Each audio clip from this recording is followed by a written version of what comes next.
welcome back to Python programming series. This is the part 2 video from module 5.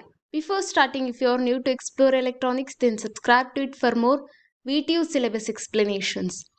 Let us start with the topics covered in this part 2 video from module 5. Inheritance. It is completely about the inheritance. Few functions in that: modifiers, generalization, operator overloading, and polymorphism. These are all the topics covered in this video. Let us start with the pure functions. Here pure functions doesn't change the input objects or have the side effects. Here it doesn't change the input objects. That's why it is called as pure functions, and it doesn't have any side effects. It just uses the inputs as it is. How the input is there, it will use as it is. It doesn't change the input objects. It performs calculation and returns a new result.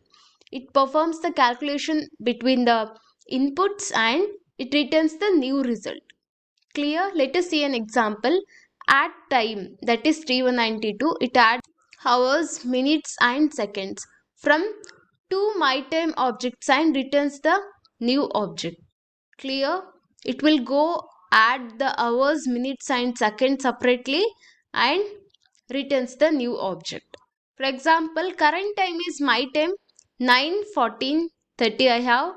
The bread time I have myTime 3:35:0, and done time is it has to add the current time and bread time. It is add time, current time, bread time. It is adding the hours, minutes and seconds. Clear? Here I'll get 12, 49 and 30. 12 hours, 49 minutes and 30 seconds. Clear? It will take the input as it is, perform the operation between the inputs and give the new generated output object, the new result. Clear with the pure functions? Here the problem is, if seconds or minutes exceed to 60, the result is wrong. For example, if this is 71 or something else, then the result will be wrong. It has to less than that number, less than 60. Anything, the hours or minutes, seconds, everything, it should not exceed 60. We have an improved version for that also. It will adjust the carryovers. For example, if the second exceeds 60, then it will add 1 to the minute. Clear? If minute exceeds 60, then hours will add to 1. Clear? We have a overcome for that also. Pure functions don't modify the inputs as it is, it will take. They return new values safely. Clear with this? And the next topic is modifiers. Modifier is a function that changes the object passed to it. The name itself says that the modifier, which means the change.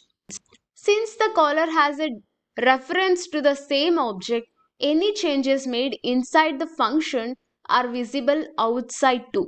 Whatever the modifiers, whatever the changes happened in the object, it will appear in the outside of that function also. For example, I have taken the increment function, adds given seconds to myTime object. Let us see an example. Define increment t and seconds. Here it defines a function name increment that takes the two arguments, that is t and the second. T dot seconds plus is equal to second. Here adds the input seconds to the seconds attribute of the t. While t dot seconds is greater than or equal to 60. Here it starts looping for the continuous as long as the seconds attribute is 60 or more than 60. Seconds minus equal to 60. Here it subtracts 60 from the seconds attribute within the loop. And t dot minutes plus is equal to 1. Here it adds 1 to the minutes attribute of the object t within the loop.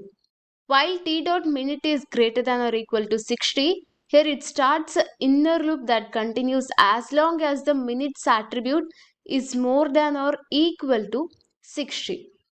T dot minutes is minus equal to 60. Here again it subtracts 60 from the minutes attribute within the inner loop, and t dot hours plus equal to 1. It adds 1 to the hours attribute of object t with the inner loop. Clear? Whatever I have explained here, the same thing you can see in the code. This version currently handles the cases where seconds are greater than 60. I have told, right, here is a problem with that. When the seconds and minutes exceed 60, it cannot, the result will be wrong.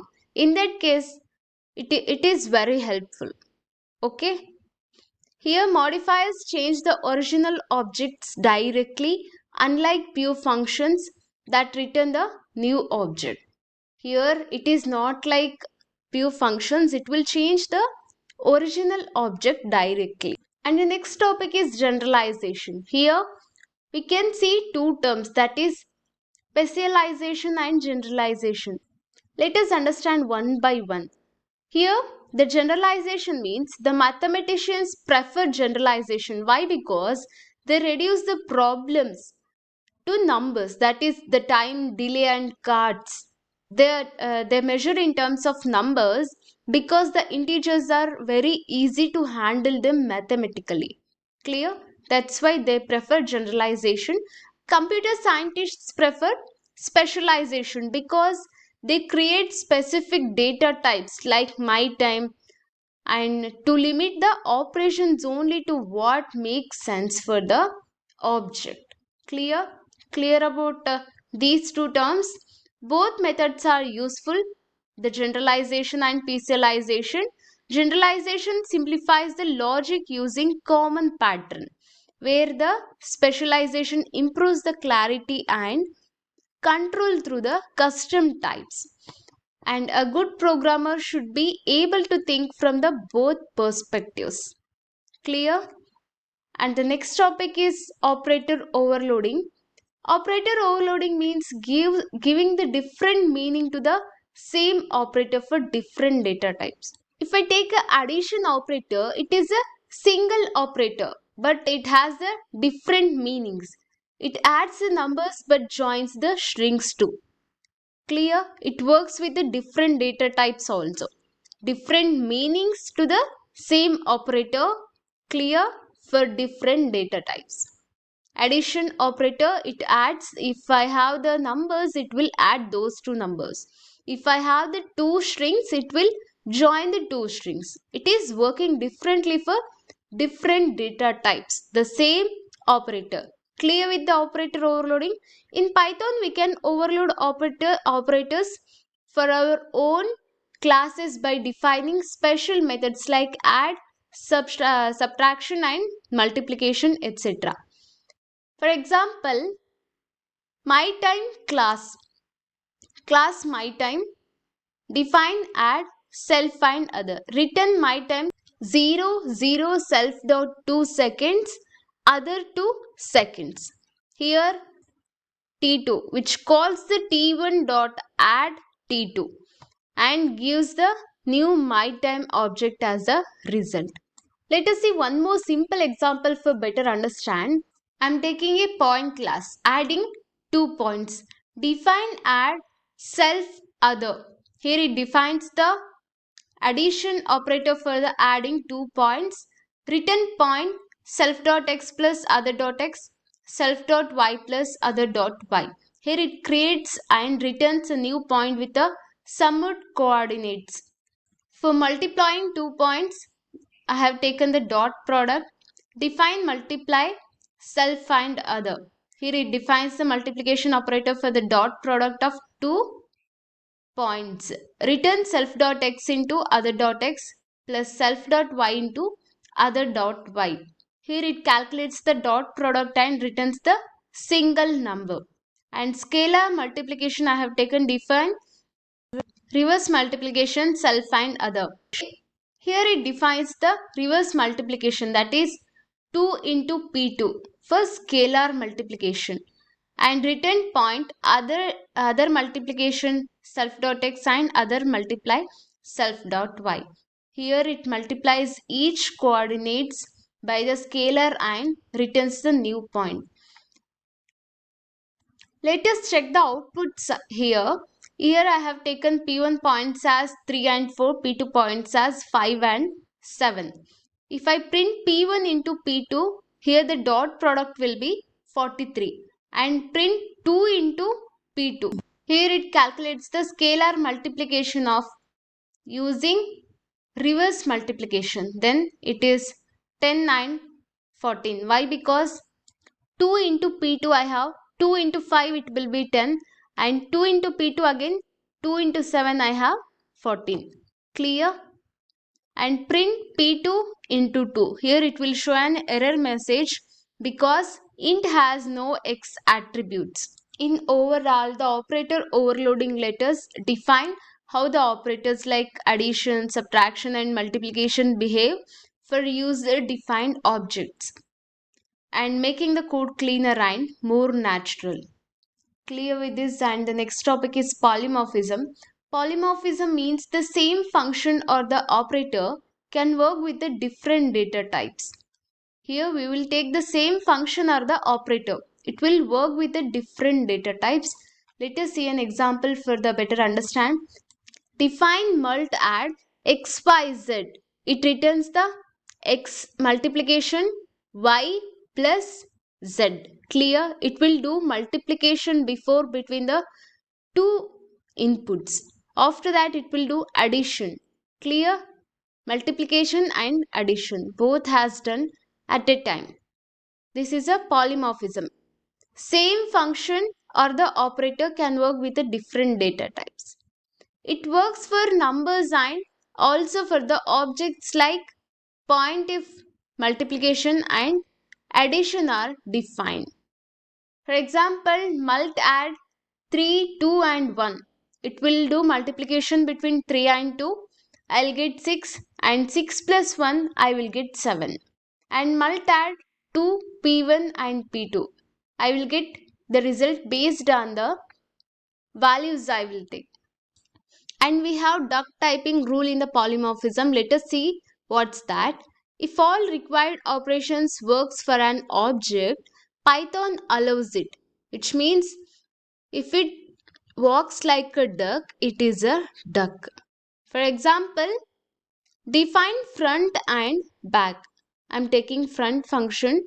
Here it defines the function named front and back which accepts one argument, that is front. Import copy. Here it imports the copy module to enable creating copies of the object. And back is equal to copy front. Here it shows a copy of the front object sign, assigned it variable back. And back dot reverse function I am taking. Here it reverses the elements of the back object in place. Print string front plus string back. Here it converts both front and back objects to strings and concatenate them and prints the resulting string. P is equal to point of 3 and 4. Here it creates an instance of a point class with coordinates 3 and 4 and assigns it to P. Of front and back of the P means this is a 3 and 4. It is front, and back means 4 and 3. Polymorphism lets one function work with many data types that supports the same operations. Clear with this? Here completes the part 2 video from module 5. It covers the pure functions, modifiers, generalization, operator overloading and polymorphism. If you found this helpful, then subscribe to Explore Electronics for more VTU syllabus explanations. Thank you very much for watching. See you in the part 3 video from module 5. Thank you.